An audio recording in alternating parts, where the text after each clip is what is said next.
The early 20th century was a time of immense technological advancement. It was an era where mankind dared to dream big.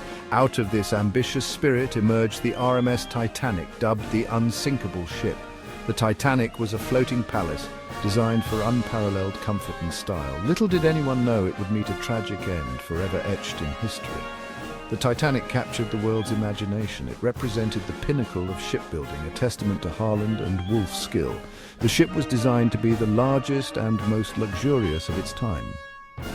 From the opulent dining saloon to the state-of-the-art gymnasium, the Titanic offered its passengers a taste of the high life.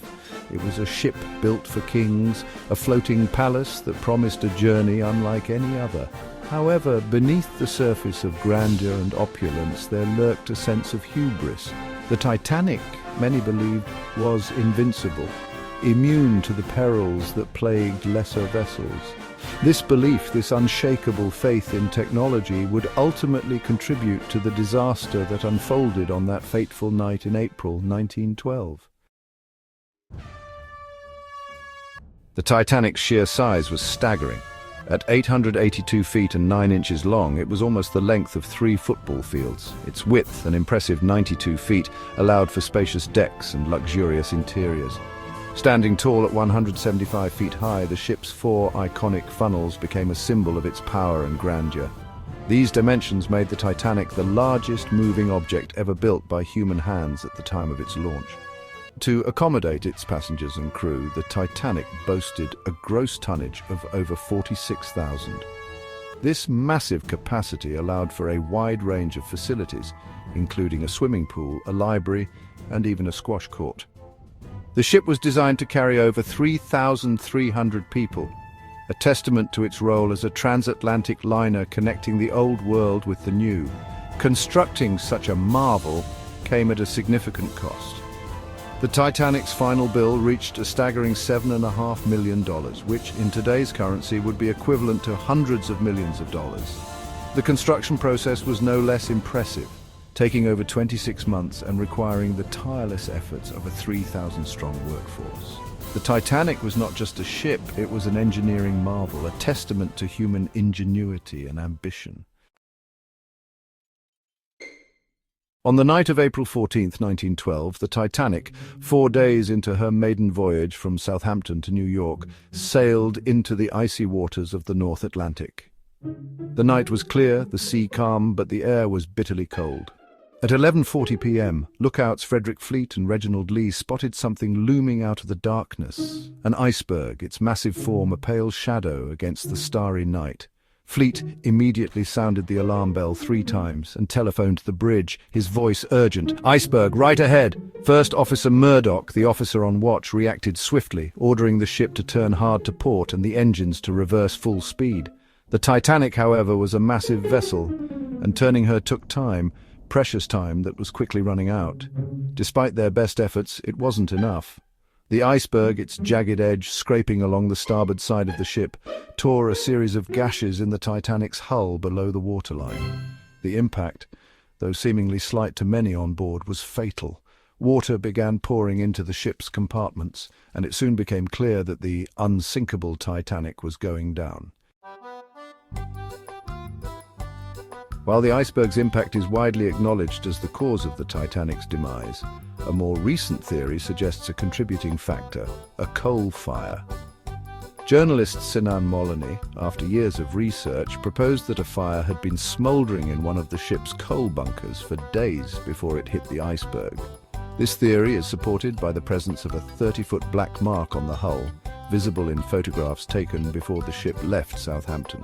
Molony argues that this fire, burning at extremely high temperatures, weakened the steel of the hull in the exact area where the iceberg struck.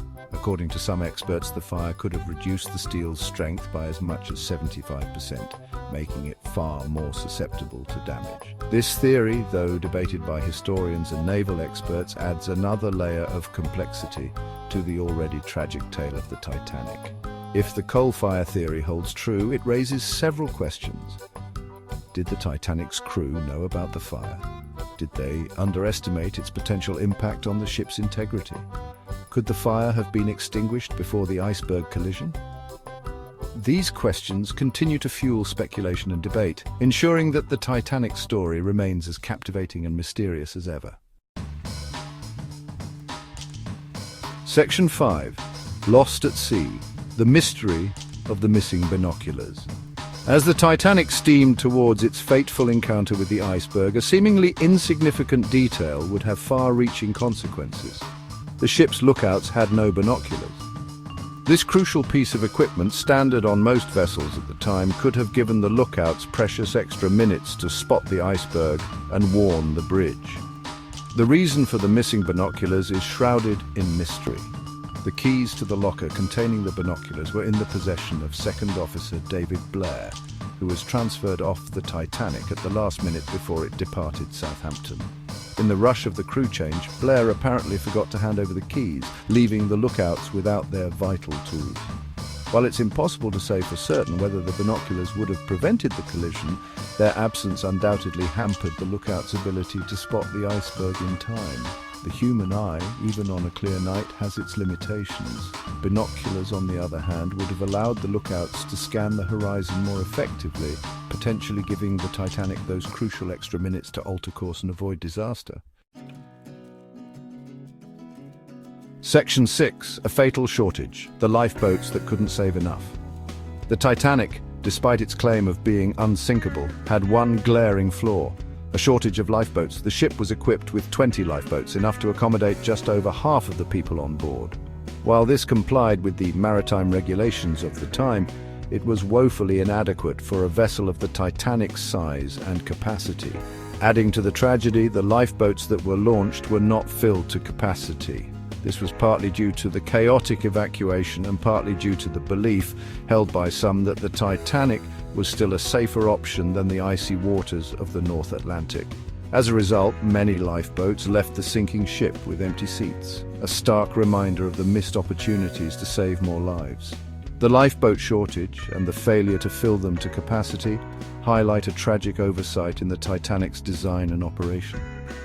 The belief in the ship's invincibility, coupled with a lack of foresight regarding the potential consequences of an accident, led to a situation where hundreds of people were left stranded on a sinking ship with no means of escape. Section 7. A ship on the horizon, the Californian Controversy. As the Titanic sent out frantic distress signals into the night, another ship, the SS Californian, was less than 20 miles away. The Californian had stopped for the night due to the ice field, and its wireless operator had gone off duty. However, the Californian's crew had reportedly seen the Titanic's distress rockets, but failed to respond promptly, a decision that has been the subject of much controversy and debate. The Californian's captain, Stanley Lord, claimed that he did not believe the rockets were distress signals and that the ships were too far apart to be of assistance. However, many maritime experts have argued that the rockets, fired at regular intervals, were a clear indication of distress, and that the Californian should have responded immediately. The Californian controversy remains a contentious issue, with historians and maritime experts divided on whether the ship's inaction contributed to the loss of life on the Titanic. Some believe that the Californian could have reached the Titanic in time to save at least some of the passengers and crew. Others maintain that the distance between the ships and the time it would have taken the Californian to reach the Titanic make it unlikely that they could have made a significant difference. Section 8. Echoes in Time. The Titanic's enduring allure. Over a century after its tragic sinking, the Titanic continues to captivate the world's imagination. The ship's story, a mix of ambition, marvel, and tragedy, has inspired countless books, films, and documentaries. Discovered in 1985, the wreck serves as a haunting reminder of that fateful night. What continues to fascinate us about the Titanic? Perhaps it is the human stories of courage, sacrifice, and loss, or the enduring mystery and unanswered questions. The Titanic's legacy endures, a cautionary tale of hubris and the power of the sea.